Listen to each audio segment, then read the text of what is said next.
Bonjour à tous et bienvenue dans cette nouvelle vidéo. Dans cette vidéo, nous allons voir ensemble comment ne pas payer d'impôts sur vos loyers.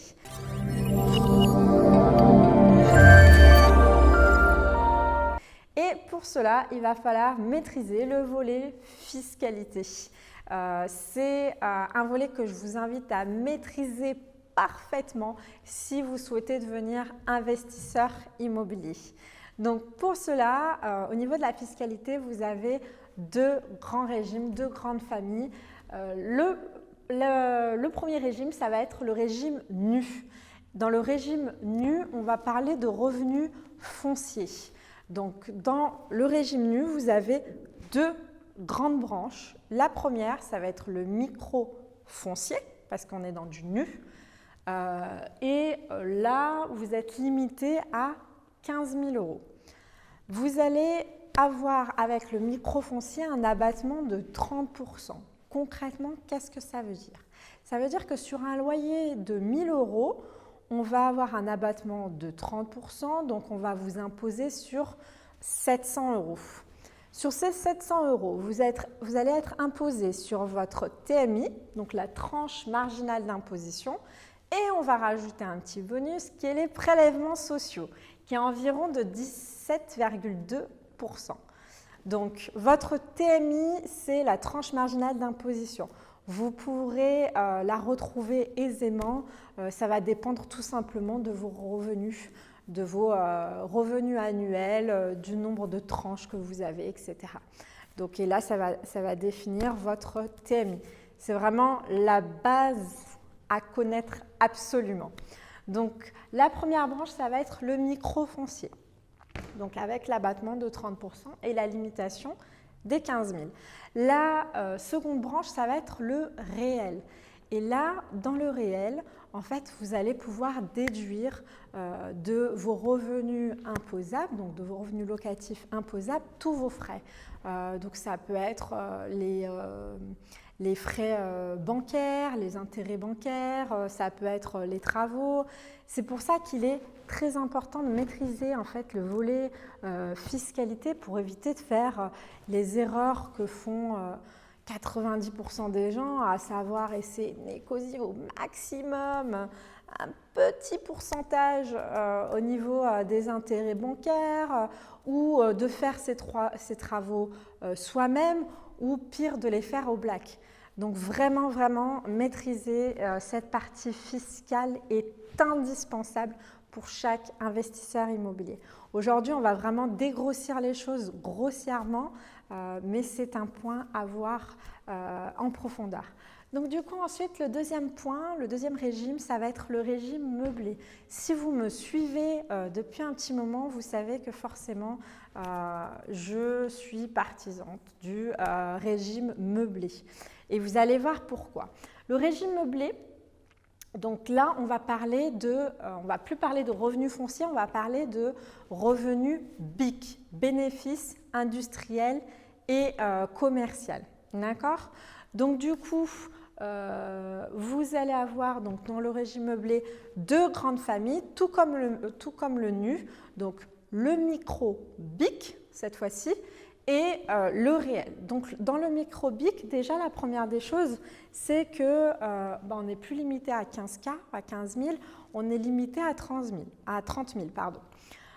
Vous n'allez plus avoir un abattement de 30 %, mais un abattement de 50 %. Ce que ça veut dire concrètement, on prend le même exemple, un loyer de 1 000 €, vous allez être imposé sur 500 €. Ensuite, donc pareil, vous allez avoir une seconde branche, donc qui est le régime réel. Et là, on va déduire beaucoup de frais et beaucoup plus qu'en nu. Donc vous avez un certain nombre de frais que vous pouvez déduire. Et là, je vais vous prendre un exemple un peu parlant. Ça va être par exemple vos frais de déplacement. Les frais de déplacement, quand c'est en nu, vous pouvez déduire beaucoup de choses, que ce soit vos frais pour votre plein d'essence, le péage, l'hôtel quand vous allez sur place, etc. Enfin, pour la gestion de vos appartements, tout ça, vous pouvez le déduire. Sachant qu'en nu, pour les déplacements, vous allez être limité à 20 € par an et par lot. Merci, on va aller loin. Donc du coup, là, vous voyez déjà juste en déplacement meublé versus nu, on voit quand même une belle différence.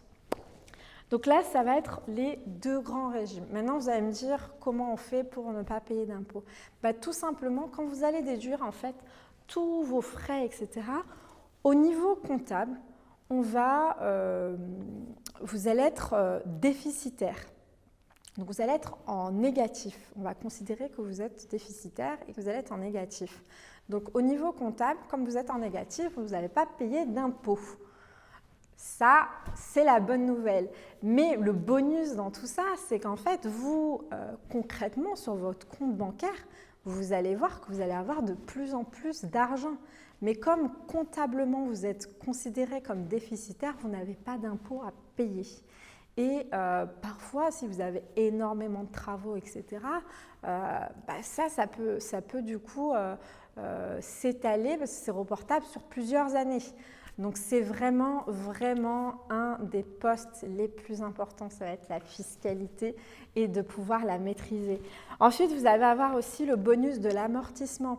Concrètement, en fait, comptablement, on va comptabiliser une perte de valeur au niveau de votre bien. Donc, normalement, si vous avez très bien investi et que vous avez réfléchi à votre investissement, concrètement, dans l'immobilier, généralement, avec le temps, il n'y a pas de perte de valeur. Au contraire, vous prenez de la valeur. Mais comptablement parlant, on va estimer en fait qu'il y a une perte de valeur chaque année. Et ça va être en déduction, pareil, de vos revenus locatifs imposables. Donc, il va y avoir une partie qui sera dédiée, bon après c'est différent en fonction du meublé, du bâti, etc. Mais l'amortissement, ça va être du coup un levier important pour pouvoir déduire un maximum et ne pas payer d'impôts. Donc voilà, comment ne pas payer d'impôts, c'est du coup sur ces points-là, sur le résultat déficitaire, que du coup vous n'allez pas payer d'impôts. Mais pour pouvoir en savoir plus, je vous invite du coup à regarder du coup dans ma formation, vous avez un volet fiscalité où je vous explique plus en détail, parce que la fiscalité c'est quand même complexe, où je vous explique plus en détail les régimes qu'il peut y avoir, les différents cas. Parce qu'on a un cas qu'on n'a pas vu là dans cette vidéo, ça va être par exemple le cas des sociétés. Donc vraiment, je vous invite à vous former et vous avez un volet fiscalité dans ma formation.